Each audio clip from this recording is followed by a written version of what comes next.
ಎಲ್ಲಾ ಹಾನಿಯಿಂದ ಕೂದಲನ್ನು ರಕ್ಷಿಸುತ್ತೆ. ಬರೀ Amrut noni reach root premium hair oil.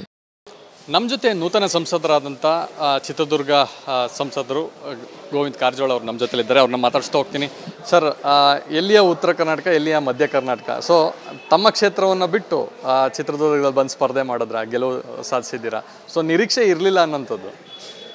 ನೋಡಿ, ಕೆಲವರು ತಮ್ಮ ಸ್ವಾರ್ಥಕ್ಕಾಗಿ ಅವರು ಉತ್ತರ ಕರ್ನಾಟಕದವರು, ಬಿಜಾಪುರದವರು ಅಂತ ಹುಟ್ಟಾಕಿದ್ರು. ಆದರೆ ಆ ಹುಟ್ಟು ಹಾಕ್ತಕ್ಕಂಥವ್ರಿಗೆ ಭೌಗೋಳಿಕವಾಗಿ ರಾಜ್ಯದ ಜ್ಞಾನ ಇರಲಾರ್ದಂಥವ್ರು. ನಾನು ಯಾಕೆ ಈ ಮಾತನ್ನು ಭಾಳ ಕಠೋರವಾಗಿ ಹೇಳ್ತೇನೆ ಅಂದರೆ, ರಾಜ್ಯವನ್ನು 2 ಜಲಾನಯನ ಪ್ರದೇಶಗಳಾಗಿ ವಿಂಗಡಣೆ ಮಾಡಿದ್ದಾರೆ. ಒಂದು ಕಾವೇರಿ ಬೇಸಿನ್, ಎರಡನೇದ್ದು ಕೃಷ್ಣಾ ಬೇಸಿನ್. ಕಾವೇರಿ ಜಲಾನಯನ ಬರ್ತಕ್ಕಂಥದ್ದು ಹಳೆ ಮೈಸೂರು ಪ್ರದೇಶದಲ್ಲಿ, ಚಿತ್ರದುರ್ಗ ಬರ್ತಕ್ಕಂಥದ್ದು ಉತ್ತರ ಕರ್ನಾಟಕದ ಕೃಷ್ಣಾ ಜಲಾನಯನ ಪ್ರದೇಶದಲ್ಲಿ ಬರ್ತಕ್ಕಂಥದ್ದು. ನಾನು ಕೃಷ್ಣಾ ನದಿ ದಂಡೆ ಮೇಲೆ ಹುಟ್ಟಿ ಬಂದಂಥವನು ಬಿಜಾಪುರ ಜಿಲ್ಲೆಯಲ್ಲಿ. ನಮ್ಮ ಜಲಾನಯನ ಪ್ರದೇಶದಲ್ಲಿ ನನಗೆ ಎಲ್ಲಿ ರಾಜಕೀಯದಲ್ಲಿ ಚುನಾವಣೆ ನಿಲ್ಲಬೇಕು ನಿಲ್ಲಬಾರ್ದು ಅಂತಕ್ಕಂಥ ಪ್ರಶ್ನೆ ಇಲ್ಲ. ಚಿತ್ರದುರ್ಗ ಹಿಡಿದು ಬೀದರ್ದವರೆಗೆ ನಾನು ನಂಬದೇ ಜಲಾನಯನ ಪ್ರದೇಶ ತಿಳಿದು ನಾನು ಕಲಬುರಗಿವರೆಗೂ ನಂಬದೇ ಭಾಗತ್ತ ತಿಳಿದು ಕೆಲಸ ಮಾಡಿರ್ತಕ್ಕಂಥವ್ನು 30 ವರ್ಷ.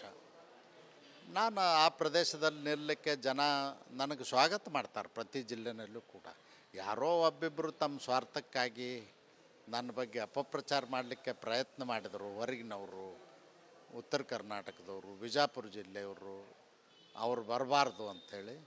ಆದರೆ ಜನ ಅದನ್ನು ಕೇಳಲಿಲ್ಲ. ಅದನ್ನು ಮೀರಿನೂ ನನಗೆ ಸ್ವಾಗತ ಮಾಡಿ ನನ್ನನ್ನು ಗೆಲ್ಲಿಸಿ ಕಳಿಸಿದ್ದಾರೆ.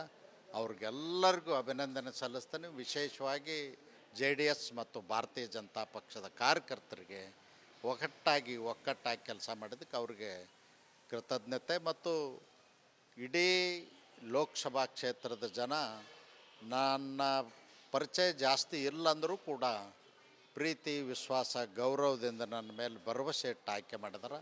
ಅವರ ಭರವಸೆಗೆ, ಅವರ ನಿರೀಕ್ಷೆಗೆ ತಕ್ಕಂತೆ ಕೆಲಸ ಕಾರ್ಯಗಳನ್ನು ಮಾಡಿ ಅವರ ಮನಸ್ಸನ್ನು ಗೆಲ್ತಕ್ಕಂಥ ಕೆಲಸವನ್ನು ಮಾಡ್ತಾರೆ. ವಿಧಾನಸಭೆಯಲ್ಲಿ ಸೋಲಾಯಿತು, ಆದರೆ ಇದು ಹೊಸ ಇನ್ನಿಂಗ್ಸು. ಲೋಕಸಭೆಗೆ ಎಂಟ್ರಿ ಕೊಡ್ತಾ ಇರ್ತಕ್ಕಂಥದ್ದು. ಒಂದು ಕಡೆ ಪ್ರಧಾನಮಂತ್ರಿಗಳು, ಅದರಲ್ಲೂ ಮೋದಿ ಅನ್ನುವಂಥದ್ದು ಭಾಳ ಕಲ್ಪನೆ ಇತ್ತು.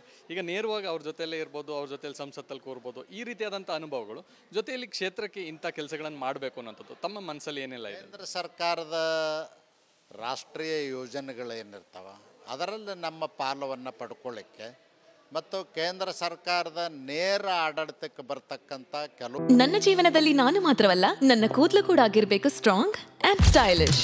ಬರೀ Amrut noni reach root premium hair oil ನೊಂದಿಗೆ. Reach root premium hair oil ಇಲಾಖೆಗಳು, ಉದಾಹರಣೆಗೆ ರೈಲ್ವೆ ಇಲಾಖೆ ಮತ್ತು ನ್ಯಾಷನಲ್ ಹೈವೇ ಅಥಾರಿಟಿ ಆಫ್ ಇಂಡಿಯಾದವರು ಮತ್ತು ಈ ರಾಷ್ಟ್ರೀಯ ಯೋಜನೆ ನೀರಾವರಿ ಮಾಡತಕ್ಕಂಥದ್ದು, ಇಂಥ ಕೆಲವು ಪ್ರಮುಖ ಕೆಲಸ ಕಾರ್ಯಗಳನ್ನು ತರಲಿಕ್ಕೆ ಪ್ರಾಮಾಣಿಕವಾದಂಥ ಪ್ರಯತ್ನವನ್ನು ಮಾಡ್ತಾರೆ. ಈಗ ಚಿತ್ರದುರ್ಗ ಕ್ಷೇತ್ರದಲ್ಲಿ ಭಾಳಷ್ಟು ಹಿಂದುಳಿದಂಥ ಜಿಲ್ಲೆ. ಸೊ ಅಲ್ಲಿ ಒಂದಷ್ಟು ಅಭಿವೃದ್ಧಿ ಅನ್ನೋಂಥದ್ದು ಆಗಬೇಕು. ಆದರೆ ಈ ಸಂದರ್ಭದಲ್ಲಿ ಕಾಂಗ್ರೆಸ್ ಕೂಡ ಇಲ್ಲೊಂದು ಕಡೆ ಭಾಳಷ್ಟು ಓಪನ್ ಇಟ್ಕೊಂಡಿತ್ತು. ಆ ಕ್ಷೇತ್ರದ ಜನತೆಗೆ ಏನೆಲ್ಲ ಹೇಳ್ತಾರೆ? ಒಂದು ದುರ್ದೈವದ ಸಂಗತಿ ಅಂದರೆ, ಮಧ್ಯ ಕರ್ನಾಟಕದ ಚಿತ್ರದುರ್ಗ ಜಿಲ್ಲೆ ಬೆಂಗಳೂರಿಗೆ ಹತ್ತಿರ ಇರತಕ್ಕಂಥದ್ದು. ಸ್ವಾತಂತ್ರ್ಯ ಬಂದು 75 ವರ್ಷದಲ್ಲಿ ಹೆಚ್ಚು ಅಭಿವೃದ್ಧಿ ಕೆಲಸ ಕಾರ್ಯಗಳನ್ನು ಮಾಡಬೇಕಾಗಿತ್ತು, ಅನುದಾನವನ್ನು ತರಬೇಕಾಗಿತ್ತು. ಆದರೆ ಎಲ್ಲೋ ಒಂದು ಕಡೆ ಅಲಕ್ಷ್ಯ ಆಗಿದೆ ಅಂತಕ್ಕಂಥ ಭಾವನೆ ನಂದಿದೆ. ಖಂಡಿತವಾಗಿಯೂ ನಾನು ಚಿತ್ರದುರ್ಗ ಲೋಕಸಭೆ ಅಭಿವೃದ್ಧಿಗೆ, ಹಳ್ಳಿಗಳ ಅಭಿವೃದ್ಧಿಗೆ ನನ್ನ ಪ್ರಾಮಾಣಿಕ ಪ್ರಯತ್ನವನ್ನು ಮಾಡ್ತೇನೆ. ನೀವು ಬಂದ್ಬಿಡಿ. All the best sir. Okay, ಇದಿಷ್ಟು ಸಚಿವರಾದಂಥ ಗೋವಿಂದ ಕಾರಜೋಳ ಅವರ ಮಾತು. ಕ್ಯಾಮ್ ಪರ್ಸನ್ ಸತೀಶ್ ಜೊತೆ ಚಂದ್ರಶೇಖರ್, ವಿಸ್ತಾರ ನ್ಯೂಸ್, ಬೆಂಗಳೂರು. ಅನುಕ್ಷಣದ ಸುದ್ದಿಗಳಿಗಾಗಿ ವಿಸ್ತಾರ ನ್ಯೂಸ್ ಯೂಟ್ಯೂಬ್ ಚಾನೆಲ್ ಸಬ್ಸ್ಕ್ರೈಬ್ ಮಾಡಿ. ಹೊಸ ಸುದ್ದಿಗಳ ನೋಟಿಫಿಕೇಶನ್ಗಾಗಿ ಬೆಲ್ ಐಕಾನ್ ಕ್ಲಿಕ್ ಮಾಡಿ. ಲೇಟೆಸ್ಟ್ ಅಪ್ಡೇಟ್ಸ್ಗಾಗಿ www.vistaranews.com ವೆಬ್ಸೈಟ್ಗೆ ವಿಸಿಟ್ ಮಾಡಿ. ಅಂಗೈಯಲ್ಲೇ ಜಗತ್ತಿನ ಸುದ್ದಿ ತಿಳಿಯಲು ವಿಸ್ತಾರ ನ್ಯೂಸ್ ಕನ್ನಡ ಆಪ್ ಡೌನ್ಲೋಡ್ ಮಾಡಿ.